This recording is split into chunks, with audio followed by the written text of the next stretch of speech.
And yet, once again, we are here at the Tucson Gallery inside of the Proper Shops in downtown Tucson for another fabulous installment of Meet the Artist. Each week, we have one of our fabulous Tucson artists come into the gallery, spend some time hanging out with their fans, signing autographs.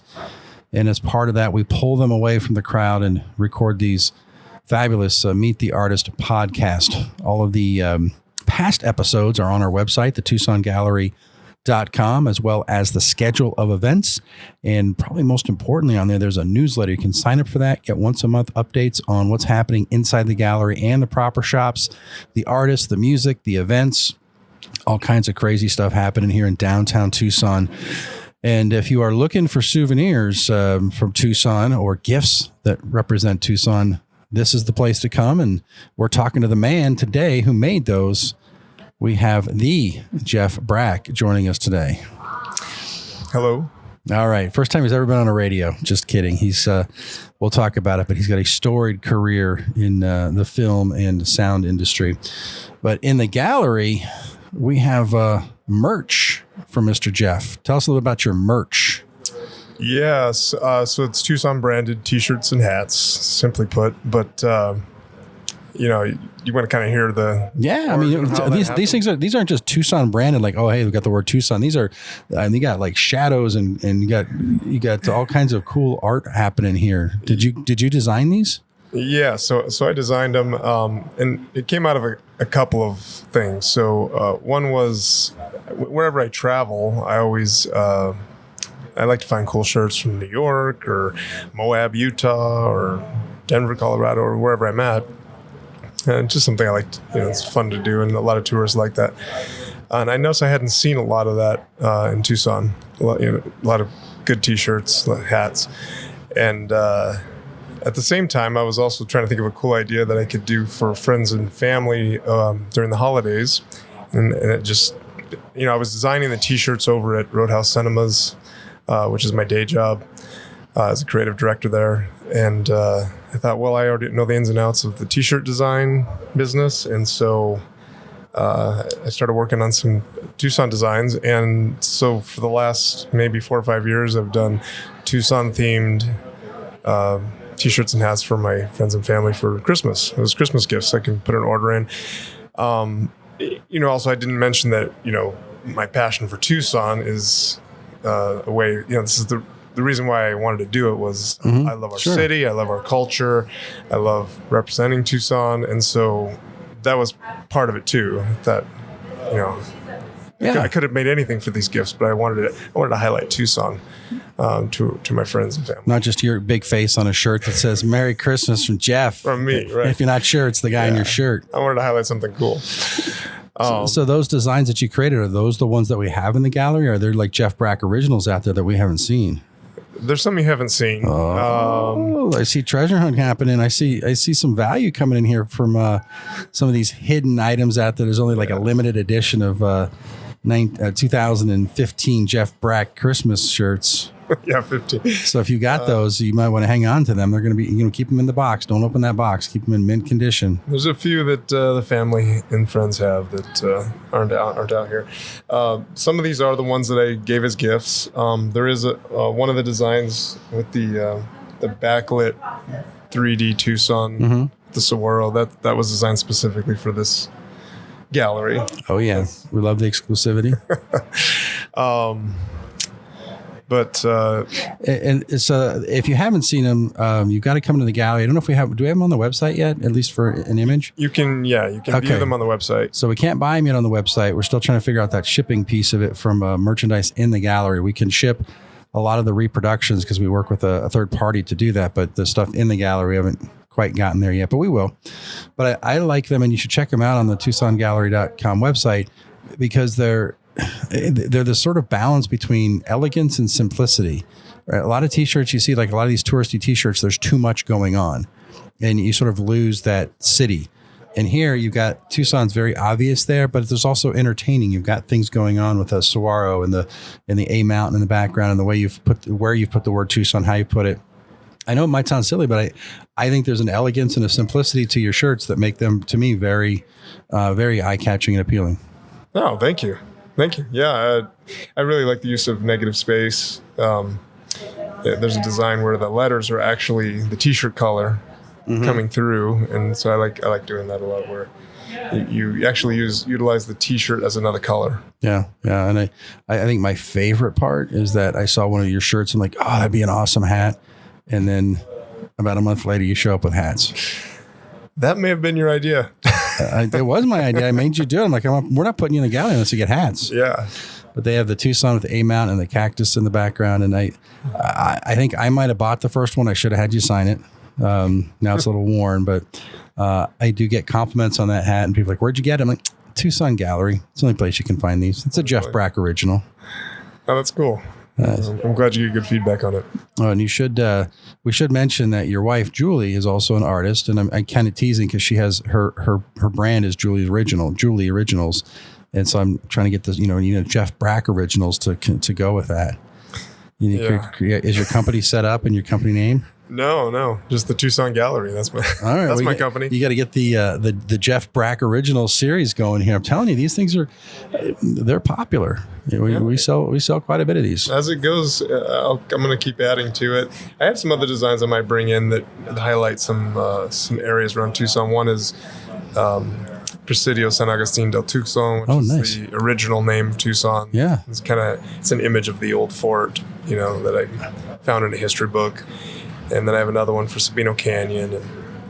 And I know you've given us the sort of the nice exclusivity of selling these, but you need to get these out to other places. Like when you do the Presidio T-shirt, you need to go over there and talk to them. Because they have a gift shop. That'd be fabulous in there. Oh, to the museum. Yeah, over there, and I mean through Sabino Canyon, the Parks and Rec. I would think they would want to use those as a little bit of a moneymaker for those. I mean, give us the 3D Saguaro as our exclusive. That's the only place you can get that, and maybe the hats. But no, I think your stuff it needs to get out to more people, because it not only is it's a symbol of the art in Tucson as well. I like that it's a celebration in Tucson, but also our gallery can also serve as a tourist. What's the word we were using? A destination, a mecca, trap, or a tourist trap. Is that the word you're looking for? I don't think the word's escaping me, but it's a place where people can come pick up some memorabilia. Okay, yeah. Well, we have a lot of tourists walking around downtown, and there's not a lot of places selling Tucson gear. Mm-hmm. So I'm glad we have it right here. It's a great location, and hopefully some people walk away. Yeah. And then I think the other thing to talk about is the quality of the shirt, right? You don't just slap these on some basic cotton T-shirts you can pick up. You spend some money and get a really quality shirt. No, I know it sounds silly, but just a straight cotton standard shirt, that doesn't do it for me. So there's a brand called Next Level that a lot of T-shirt, a lot of printers will use, but it is an expensive shirt.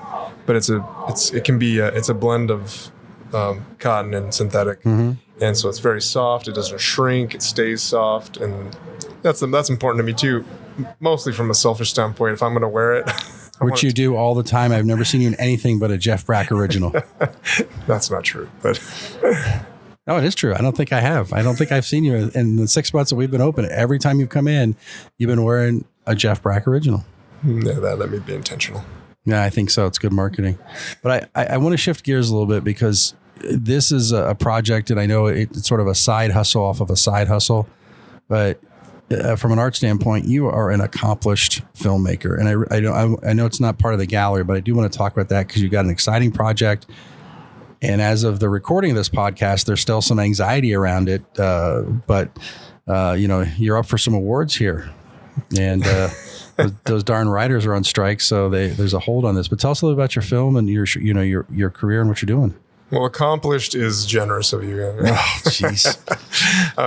No, definitely. I've made a lot of short films and a pilot for a TV series, and in the past, and worked as a TV commercial producer, and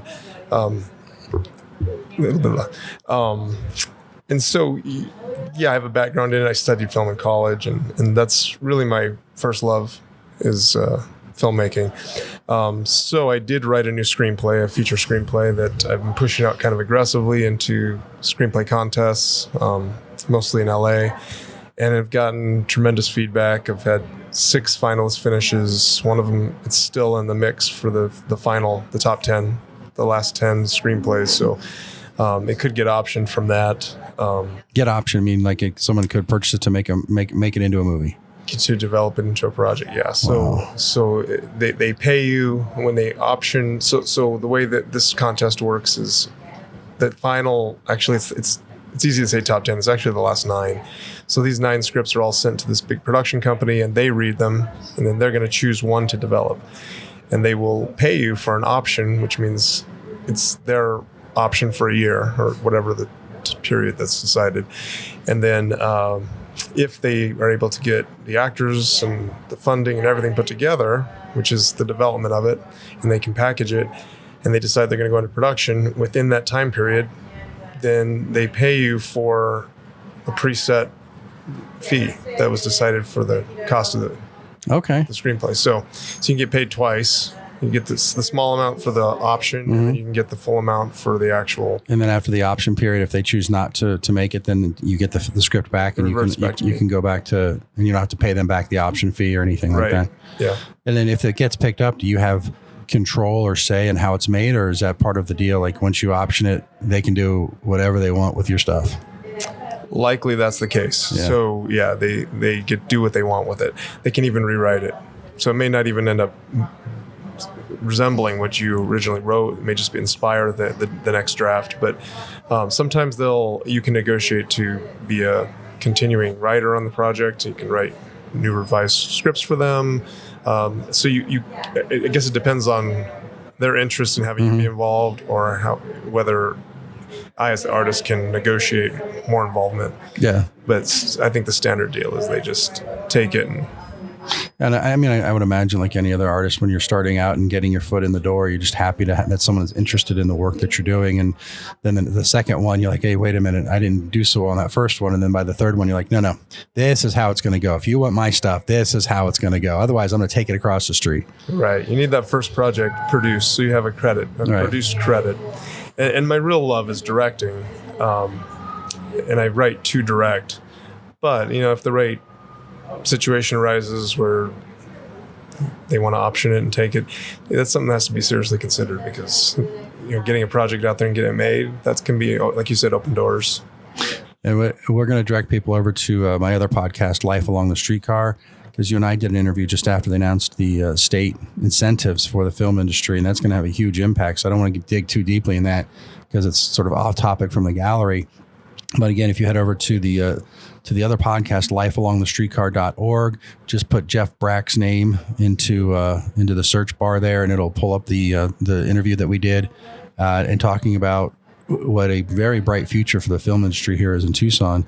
It's been a while since we recorded that. Are you still hopeful that that's going to happen? Yeah, it's happened. So it has happened. So, small update on some of the things we talked about that ended up not being correct because it was early days. We didn't know exactly how it was going to be hashed out. But we were doing breaking news. We were breaking the news right then and there. And sometimes when you're in that fury, you don't always get all the facts right, but you do your best. Well, and you can try to get the facts right, but then they change them because the negotiations continue and the rules. But it is the project. I mean, the program is live. They've finalized the rules. The Arizona Commerce Authority, I think, is who actually runs it. But the application, I think it's gone live, and it can be retroactive. They can apply. Productions can apply now for things going all the way back to January. So okay. So there are productions already coming in, but we are gonna see an increase in film and television production, and that's exciting.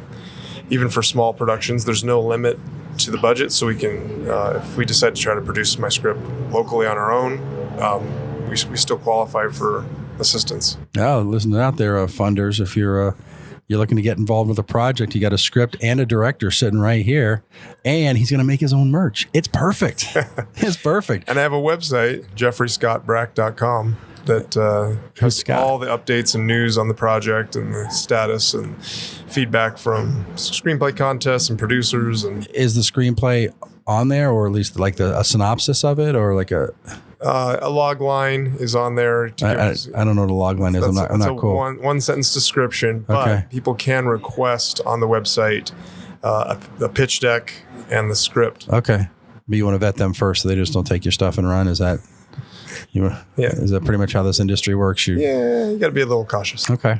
But if you're seriously thinking about funding or taking advantage of some of these new film credits and want to support local, I'm sure you've got a crew of people that you can put together to help get this thing launched too.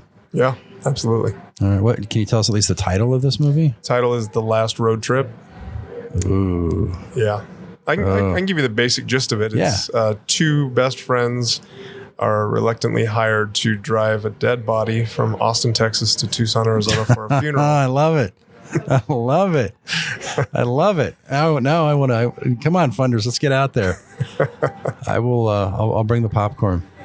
Oh, shoot. Anyway, Jeff, it's good to have you in the gallery. Your merchandise, hats and T-shirts are selling. I'm looking forward to maybe a couple more designs as they roll out. When you have time and not making films and heading to Hollywood and doing your day job that's still paying the bills for a while. And then, do you put the stuff out like on social media? Do you have Instagram, Facebook? People can follow you, or is it just jeffreyscottbrack.com? You mean for the merch? For the merch, or just about you and your film and stuff? Just you? Yeah, the jeffreyscottbrack.com is my film site. Any social media people can? And actually, there is a portfolio on there that does have some of the designs, designs, and some graphic design work. But these are actually, you can see them on the gallery website. You can see them on my wife's website, juliarangels.com. Okay. I'm trying to get to, do you personally, if people want to follow you to see what's up, do you have social media? Absolutely, yes. Yeah. How do people link to you on that? Yeah, so just Jeff Brack on Facebook and Jeff S. Brack on Instagram. Can't get more simple than that. Thank heavens it's Brack. Are there a lot of Bracks out there? No, it's kind of a pretty rare name. There you go. Rare name, rare shirts, rare hats, rare movies. We got it all here at the Tucson Gallery. And you can learn about Jeff and all the other fabulous artists. I think we're up to like 25 represented in the gallery. We just did a meeting with the artist, and it was like this celebrity red carpet event. All these fabulous artists showed up, and a lot of them hadn't met each other. It was a lot of fun. But you can check out all of our artists on the TucsonGallery.com. You can listen to past episodes. Sign up for the newsletter so you can find out when your favorite artist is going to be live. And if you've missed that window and they've already been in, don't worry, they'll probably come back. But in the meantime, they'll have a podcast up and you can listen to it. And it's all happening inside of here, the Proper Shops, 300 East Congress. We're in downtown Tucson. We're right on the corner of 5th and Congress. You can't miss us. We're kind of sandwiched in between Hotel Congress, Rialto Theater, and the playground. We're in a really, really popular corner. So come on down, check us out, and meet people like Jeff who are keeping Tucson very beautiful and creative. So thank you again for your time. Thank you, Tom. This was fun.